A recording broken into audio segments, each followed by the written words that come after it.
నమస్కారం. కథను వినబోయే శ్రోతలకు చందమామ కథలు బై ఆర్కే స్వాగతం.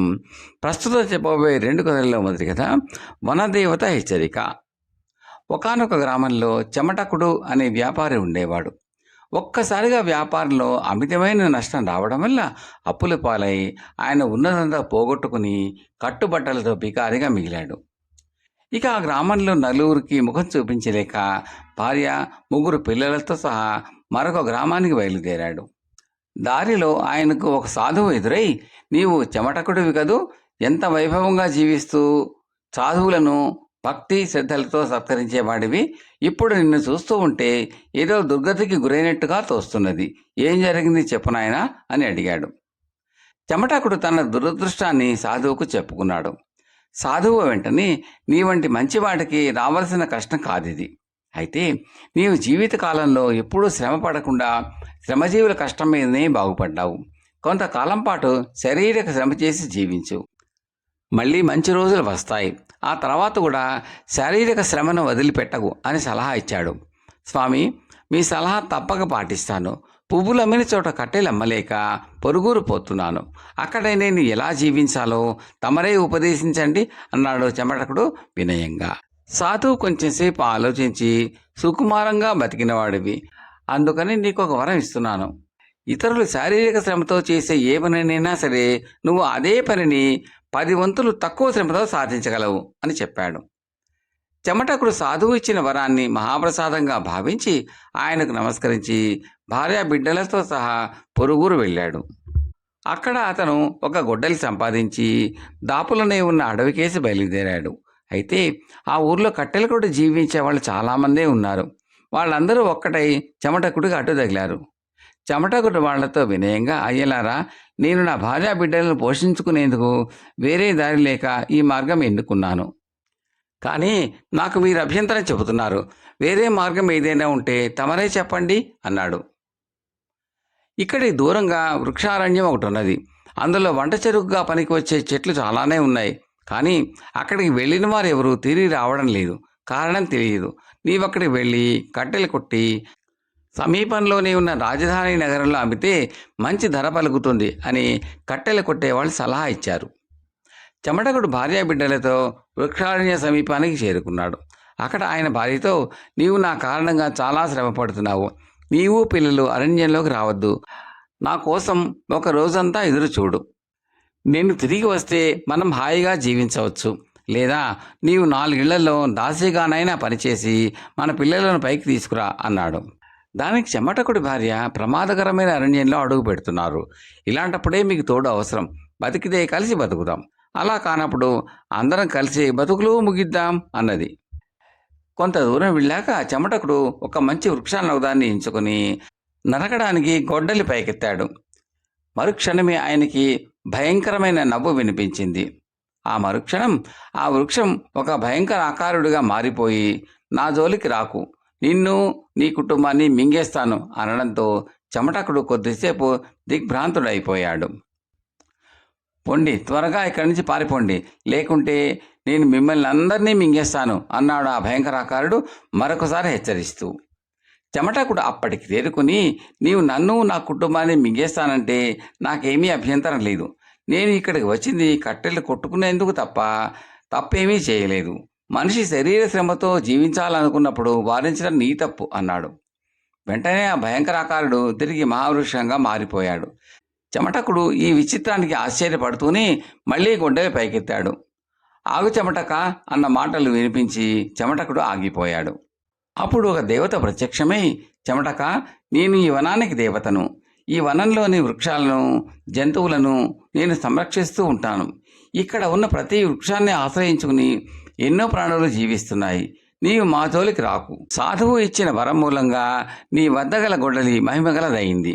అందుకే క్రూర మృగాలు నీ కుటుంబాన్ని, నిన్ను ఏమీ చేయలేకపోయాయి. వృక్షం రాక్షస రూపంలో బెదిరించినా నీవు భయపడలేదు. అందువల్ల నేనే స్వయంగా వచ్చాను. నా మాట విని ఈ వనం వదిలి వెళ్ళిపో అని కోరింది. చెమటకుడు ఆశ్చర్యంగా, అమ్మా, నీవు చెప్పింది బాగానే ఉన్నది. కానీ నాకు ఒక చిన్న కుటుంబం ఉన్నది. నేను వాళ్ళని పోషించుకోవాలి. అందుకు నేనేం చేయాలో చెప్పు మరి అన్నాడు. నీవేం చేయాలో నీ దేశపు రాజు చెప్తాడు. రాజాజ్ఞకు మనుషులతో పాటు దేవతలు కూడా తలవంచక తప్పదు. ఆయన చెబితే నేను కూడా నిన్ను అడ్డగించను అన్నది వనదేవత. సరే అయితే రాజుగారినే కలుసుకుంటాను, కానీ అందుకు ఎంతకాలం పడుతుందో ఏమో అన్నాడు చెమటకుడు. వనదేవత చెమటకుండి కళ్ళు మూసుకోమన్నది. ఆయన అలాగే చేశాడు. మరుక్షణం అతను కుటుంబంతో పాటు ఒక నిండు సభలో ఉన్నాడు. కొలువు తీరి ఉన్న రాజు, సభికులు హఠాత్తుగా తమ ముందు ప్రత్యక్షమైన ఆ కుటుంబాన్ని చూసి ఆశ్చర్యపడ్డారు. చెమటకుడు వారికి తన కథ యావత్తూ చెప్పుకున్నాడు. రాజు చెమటకుడితో, నీవు నా దేశ పౌరుడివి, నిన్ను సంరక్షించుకోవలసిన బాధ్యత నాది. నీ అర్హతకు తగ్గ ఉద్యోగం నీకు ఇస్తాను, హాయిగా జీవించు అన్నాడు. చెమటకుడు దీనికి అభ్యంతరం చెబుతూ, సాధువు నాకు వరం ఇచ్చాడు. గొడ్డలి పట్టి శ్రమ చేస్తేనే నా తప్పులకు ప్రాయశ్చిత్తం జరుగుతుంది. చెట్లను కొట్టవద్దనటానికి వనదేవత ఎవరు? తమరు వనదేవతను శాసించండి అన్నాడు. రాజుకు చెమటకుడి మాటలు సబబుగానే తోచాయి. రాజు చెమటకుడి వద్ద నుంచి గొడ్డలిని తీసుకుని తానొక్కడు వృక్షారణ్యానికి వెళ్ళి వనదేవతను పిలిచాడు. వనదేవత ప్రత్యక్షమై రాజు సందేహం విని, రాజా, నీ ప్రజలను నువ్వు రక్షించుకుంటున్న విధంగా నేను ఈ వనాన్ని రక్షించుకుంటున్నాను. ఈ వనంలో ఎన్ని జాతుల వృక్షాలున్నాయో అన్నింటినీ మరొక స్థలంలో నాటించు. ఇలాంటి వనం మరొకటి తయారయ్యే దాకా వేచి ఉండు. అప్పుడు 3వ వనానికి ప్రారంభోత్సవం చేసి ఇక్కడి వృక్షాలను నీ వంట చెరువుకి ఉపయోగించుకో. అంటే ఒక వనం నాశనం అవుతూ ఉంటే అలాంటిదే మరొకటి ఉండాలి, వేరొకటి ప్రారంభించబడాలి. ఇందుకు నీవు అంగీకరిస్తే నీకు నీ ప్రజలకు మేలు జరుగుతుంది, లేని పక్షంలో నీ రాజ్యం సర్వనాశనం అవుతుంది అని చెప్పింది. రాజు మారు మాట్లాడకుండా తిరిగి వెళ్ళిపోయి చెమటకుడితో, నీవు నీ గొడ్డల్ని ఉపయోగించి వృక్షారణ్యాన్ని నాశనం చేయాలనుకుంటే అందుకు చాలా సంవత్సరాలు ఆగవలసి ఉంటుంది. దేశంలో ఇప్పటికే ఎందరో కట్టెలు కొట్టేవాళ్ళు ఉన్నారు, వాళ్ళకే తగినన్ని చెట్లు లేవు. మా రాజ్యానికి అవసరమైన కట్టెలను పొరుగు దేశం నుంచి కొనాలనుకుంటున్నాను, కాబట్టి నువ్వు మరేదైనా వృత్తిని అవలంబించు అని చెప్పాడు. చెమటకుడు తన కుటుంబంతో సహా పొరుగు దేశానికి వెళ్ళాడు.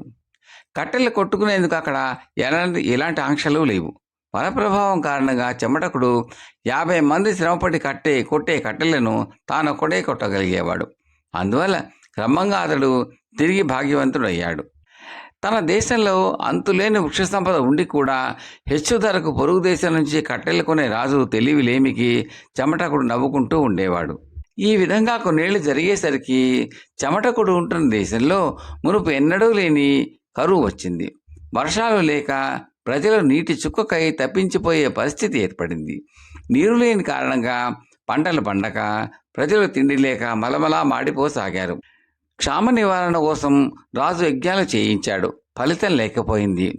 రోజులు గడుస్తున్న కొద్దీ పరిస్థితులు మరింత దిగజారిపోసాగాయి. ఆ దేశ ప్రజలు క్రమక్రమంగా సుభిక్షంగా ఉన్న ఇతర దేశాలకు వలసపోసాగారు.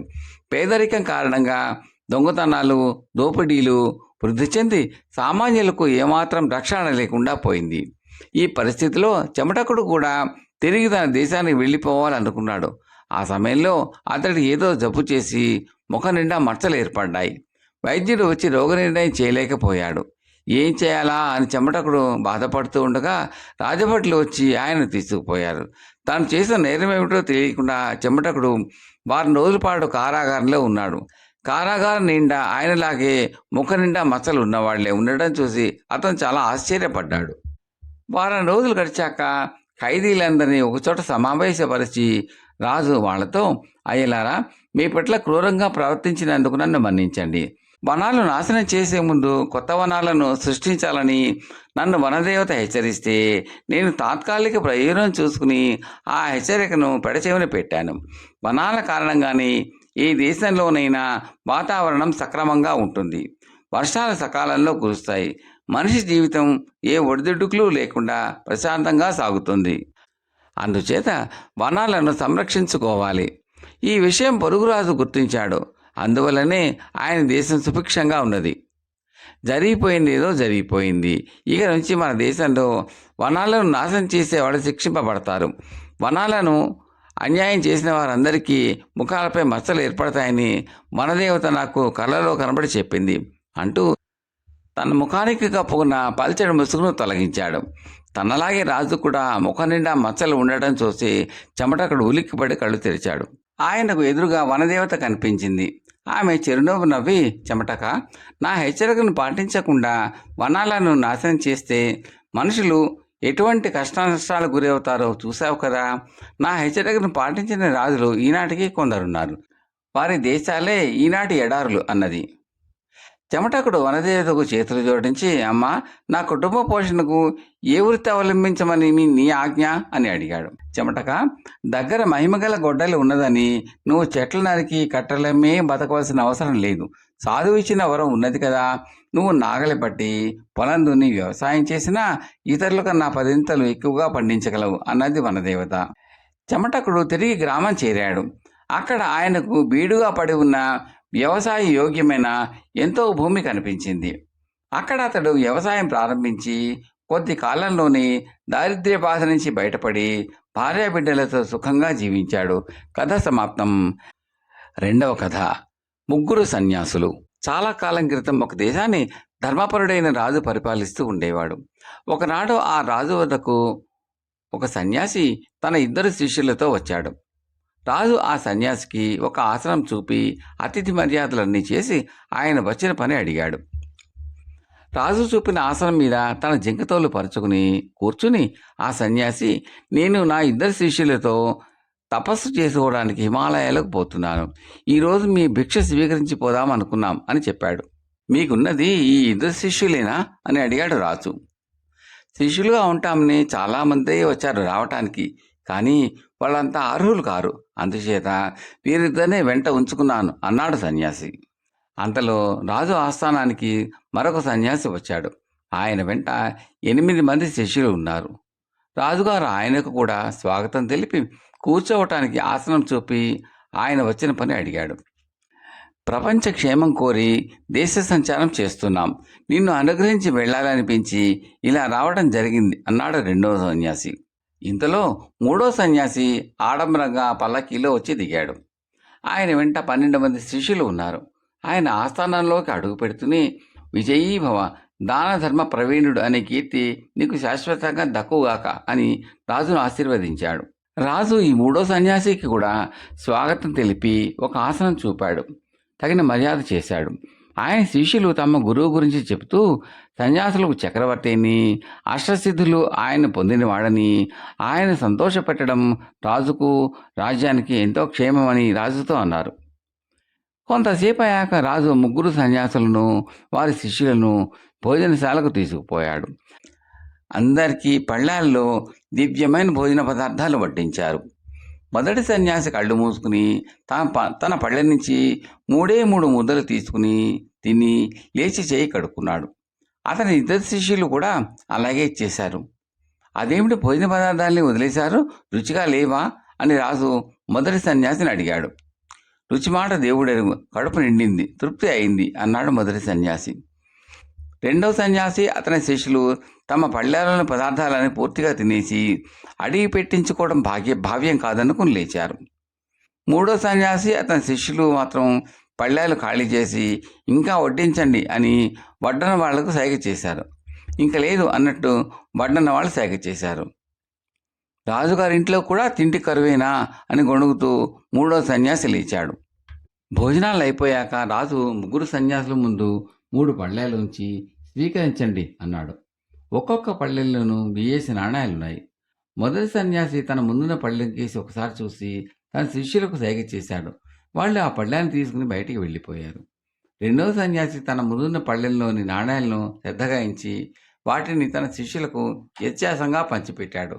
అందరికీ సమంగా పంచలేదు. మూడో సన్యాసి నాణాలను ముట్టగా రాజుకేసి కోపంగా చూడసాగాడు. అప్పుడు రాజుగారి సన్యాసులతో, తమకు ఇంకేమైనా కోరికలు ఉంటే చెప్పండి అన్నాడు. నాకు నా 2 శిష్యులకు తలా కావితుండు ఇప్పిస్తే కట్టుకుంటాం. ఏది జయించినా దేహాభిమానాన్ని మాత్రం ఇంకా జయించలేదు అన్నాడు మొదటి సన్యాసి. రాజా, కొత్త బట్టలు ఒక మూట ఇప్పిస్తే మా తిప్పలు మేము పడతాం అన్నాడు రెండవ సన్యాసి.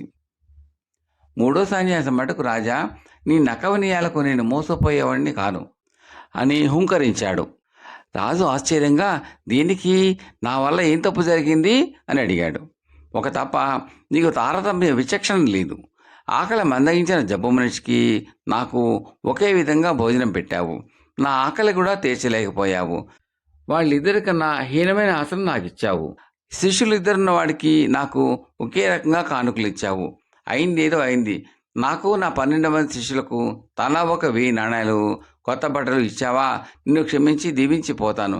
లేదా నా శాపాగ్నితో నిన్ను సర్వనాశనం చేస్తాను అన్నాడు మూడో సన్యాసి. రాజు రెండో సన్యాసి వైపు తిరిగి, అయ్యా, మీరు కూర్చున్నది ఏ ఆసనం అని అడిగాడు. వెండిది అన్నాడు రెండో సన్యాసి. రాజు మొదటి సన్యాసిని కూడా అదే ప్రశ్న వేశాడు. ఆసనం ఎటువంటిదో నాకు తెలియదు, కానీ నేను నా జిగతోలపైనే కూర్చున్నాను, అంతే నాకు తెలుసు అన్నాడు మొదటి సన్యాసి. చూసావా, తాను ఏ ఆసనం మీద కూర్చున్నది తెలియని ఆ జరుడికి బంగారాసనం ఇచ్చి నాకు ఇత్తడి ఆసనం ఇచ్చావు అన్నాడు మూడో సన్యాసి. రాజు చిరునవ్వు నవ్వి, అటువంటిదేమీ లేదు. మొదట వచ్చిన వారికి బంగారు ఆసనం ఇచ్చాను, రెండవసారి వచ్చిన వారికి వెండిది ఇచ్చాను, ఆఖరికి వచ్చిన వాడికి ఇత్తడి చూపాను. ఇది నేను కావాలని చేసిన పని కాదు, కానీ ఆ ఆసనాలు మీ మీ అర్హతలు తగినట్టే కుదిరాయని అనుకుంటున్నాను. మొదటి సన్యాసి నిజమైన సన్యాసి, ఇంద్రియాలకు అతీంద్రుడు. రెండవ సన్యాసి సాధన చేస్తున్నాడే కానీ ఇంకా ఇంద్రియాలకు అతీంద్రుడు కాలేదు. నువ్వు వట్టి వేషధారి, బుటకపు సన్యాసివి. ఉదర పోషణార్థం ఈ వేషం వేశావు. రేపటి నుంచి నువ్వు కానీ నీ శిష్యులు కానీ నా రాజ్యంలో కనిపిస్తే చెరసాలలో పెట్టిస్తాను. నీ వంటి వాడి శాపాలను నేను లక్ష్య పెట్టను అన్నాడు. మూడో సన్యాసి, అతని శిష్యులు తలలు వంచుకుని వెళ్ళిపోయారు. ఈలోపుగా మొదటి సన్యాసి శిష్యులు రాజుగారిచ్చిన 1000 బంగారు నాణేలను పేదసాదులకు పంచివేసి ఖాళీ పళ్ళాలతో తిరిగి వచ్చారు. ఇదంతా చూస్తూ ఉండిన రెండో సన్యాసి తన శిష్యులకే తిరిగి, నేను మీకు గురువుగా ఉండతగను, మీ దారిని మీరు వెళ్ళండి, నేను ఈయనకు శిష్యుడిగా ఉంటాను అంటూ మొదటి సన్యాసి కాళ్లపైన పడి, నన్ను మీ శిష్యుడిగా స్వీకరించండి, ఈ రాజు నా కళ్ళు తెరిచాడు అన్నాడు. మొదటి సన్యాసి అందుకు సమ్మతించి రాజును దీవించి తన 3 శిష్యులను వెంటబెట్టుకుని వెళ్ళిపోయాడు. కథ సమాప్తం. మూడవ కథ, బండ నాగన్న. ఒక గ్రామంలో ఒక అయ్యవారు ఉండేవాడు. ఆయన దగ్గర చాలామంది కుర్రవాళ్ళు చదువుకుంటూ ఉండేవాళ్ళు. ఆయన దగ్గర చదువు చెప్పుకునే కుర్రవాళ్లలో నాగన్న అని ఒకడు ఉండేవాడు. వాడికి బొత్తిగా తెలివితేటలు లేవు. ఒకరోజున అయ్యవారు నాగన్నను పిలిచి, ఒరే బండవాడా, నువ్వు గ్రామ పెద్ద ఇంటికి వెళ్ళి చెట్టు గలవారిని అడిగి నేను తెమ్మన్నానని 4 కొబ్బరికాయలు కోసి పట్టుకురా అని గోతం ఇచ్చి పంపాడు. నాగన్న గ్రామ పెద్ద ఇంటికి వెళ్ళాడు. కానీ చెట్టు గలవాళ్ళంటే ఎవరో తెలియలేదు. అందుచేత వాడు చెట్టు ఎదురుగా నిలబడి, అయ్యవారు 4 టెంకాయలు తెమ్మన్నారు అన్నాడు. చెట్టు జవాబు చెప్పలేదు. చెట్టు అభ్యంతరం చెప్పలేదు కదా అనుకుని నాగన్న చెట్టెక్కి 4 కొబ్బరికాయలు కోసి వాటిని తెచ్చి అయ్యగారికి ఇచ్చాడు. కానీ కాసేపటి గ్రామ పెద్దే వచ్చి అయ్యగారితో, కొబ్బరికాయలు కావాలంటే అడిగి మరీ కోసుకోరా అని కోపడ్డాడు. బండవాడు మీతో చెప్పాడనుకున్నానే, వాడిని కోపడతాలేండి అని అయ్యవారు ఆ గ్రామ పెద్దను సమాధానపరిచి పంపేసి నాగన్నను పిలిచి, టెంకాయలు ఎవరిని అడిగి తెచ్చావురా అని అడిగాడు. చెట్టుని అడిగానండి అన్నాడు నాగన్న. నీకు బుద్ధి లేదురా, అందుకే చదువులేని మొద్దు కదలేని ఎద్దు అన్నారు. నువ్వు పశువులు కాయడానికి తప్ప ఇంకేదేనికి పనికిరావురా, రేపటి నుంచి గొడ్లు కాయి అన్నాడు అయ్యవారు. ఆ మర్నాటి నుంచి బండనాగన్న అయ్యవారి పశువులను మేపనారంభించాడు. అయ్యవారు అన్న మాటలు వాటికి సరిగా అర్థం కాలేదు. కదలని ఎద్దును కదిలిస్తే చదువు బాగా వస్తుంది కాబోలు అని వాడు అనుకున్నాడు. అయ్యవారు ఊళ్ళోని శివాలయానికి పూజారి. నాగన్న ఒకసారి ఆ శివాలయానికి వెళితే అక్కడ నంది కనిపించింది. అది కదలని ఎద్దు గనక దాన్ని కదిలిస్తే తనకు చదువు వస్తుంది అనుకుని వాడు ఆ నందిని బలంగా తోశాడు. చిత్రంగా ఆ నంది పక్కకు ఒరిగి పడిపోయింది. దాని కింద ఒక గుంట ఉన్నది. దానిలో డబ్బు నగలు ఉన్నాయి. గుడికి వచ్చిన వారంతా అది చూశారు. గుడికి వచ్చే ఆదాయంలోనూ కానుకలలోనూ అయ్యవారు చేతివాటు చేసి వాటిని అక్కడ దాస్తున్నాడు. ఈ రహస్యం కాస్త బట్ట బయలైపోయింది. ఇటువంటి పనులు ఇక ఎన్నడూ చేయని గ్రామంలోని పెద్దలందరి దగ్గర చెంపలు వేసుకున్నాడు అయ్యవారు. ఆయన ఇంటికి చేరుతూనే నాగన్నతో, నీకు చదువు చెప్పడం నాది బుద్ధి తక్కువ, ఇక్కడ ఒక్క క్షణం కూడా ఉండకు, వెళ్ళిపో అన్నాడు. నాగన్న కళ్ళ నీళ్ళ పర్యంతమై, మీరు చెప్పిన చదువు నాకేమీ అంటలేదు, 2 నీతి వాక్యాలు చెప్పండి, పోతాను అన్నాడు. కాకిముక్కుకు దొండపండులాగా నీకు నీతి వాక్యాలు ఎందుకురా అన్నాడు అయ్యవారు కోపంగా. నాగతే ఇంకాను అన్నాడు నాగన్న. ఏమో, ఎవరు చెప్పగలరు? రానున్నది రాకామానదు, కానున్నది కాకామానదు, వెళ్ళు అన్నాడు అయ్యవారు. నాగన్న తన చిన్న మూటను ఎత్తిన పెట్టుకుని కాకి ముక్కుకు దొండపండు, రానున్నది రాక మానదు, కానున్నది కాక మానదు అని గురువుగారు అన్న మాటలు వల్లెవేస్తూ తన ఊరు దారి పట్టాడు. దారిలో నాగన్నకు ఒక చెట్టు మీద కాకి వచ్చి వాలటం కనిపించింది. దాని ముక్కున ఎర్రగా ఏదో దగదగలాడుతున్నది. అయ్యవారు చెప్పిన కాకి ముక్కుకు దొండపండు అంటే ఇదే కాబోలు అనుకున్నాడు వాడు. కాకి ముక్కుకు దొండపండు తగదు అన్నట్టుగా మాట్లాడారు అయ్యవారు. అందుకని నాగన్న ఆ ఎర్రటి వస్తువును కాకి కొమ్మ మీద ఉంచి ముక్కుతో పొడుస్తున్న సమయంలో కాకిని వదిలించాడు. ఆ వస్తువు కాస్త కింద పడింది. నాగన్న దాన్ని తీసి చూస్తే కెంపులు పొదిగిన ఉంగరం. గురువుగారి మాట పాటించినందుకు చక్కటి ఉంగరం దొరికింది కదా అని సంతోషించి నాగన్న దాన్ని తన వేలికి పెట్టుకుని ముందుకు సాగాడు. ఇంతకు ఆ ఉంగరం రాజకుమార్తెది. అది ఆమెకు ప్రాణ సమానమైనది. అది పోయినప్పటి నుంచి రాజభటులు దానికోసం తెగ వెతుకుతున్నారు. నాగన్న ఆ ఉంగరంతో వాళ్ళ కంట పడేసరికి వాళ్ళు అతన్ని పట్టుకుని రాజుగారి దగ్గరికి తీసుకుపోయారు. రానున్నది రాకమానదు, కానున్నది కాకమానదు అని అయ్యవారు చెప్పనే చెప్పాడు. రానున్నది కానున్నది ఏమిటో తెలుసుకోవాలని నాగన్నకు అభిలాష కలిగింది. రాజుగారు నాగన్నను నీకు ఈ ఉంగరం ఎలా దొరికింది అని అడిగారు. ఒక కాకి ఇచ్చింది అన్నాడు నాగన్న. సభలో వారంతా గొల్లున నవ్వారు. నాగన్న అమాయకుడని గ్రహించి రాజుగారు అతన్ని విషయాలన్నీ అడిగి తెలుసుకున్నాడు. అంత అమాయకుడు స్వశక్తితో బతకలేడు గనుక ఆయన నాగన్న జీవితాంతము సుఖంగా జరిగిపోయేటట్టు ఏర్పాటు చేశాడు. కథ సమాప్తం. కథలు విన్న ప్రేక్షకులకు మనవి, మీకు ఈ కంటెంట్ నచ్చితే లైక్ చేయండి, బంధుమిత్రులు షేర్ చేయండి, సబ్స్క్రైబ్ చేసి గంట సింబల్ కాల్ కూడా నొక్కండి. మీ సూచనలు సలహాలు కామెంట్లో తప్పక తెలపండి. చాలామంది చూస్తున్నారు కానీ లైక్ చేయడము కామెంట్లు పెట్టడం చేయటం లేదు. దయచేసి అవి చేయండి. అది మాకు ఎంతో ప్రోత్సాహకరంగా ఉంటుందండి. Thank you very much.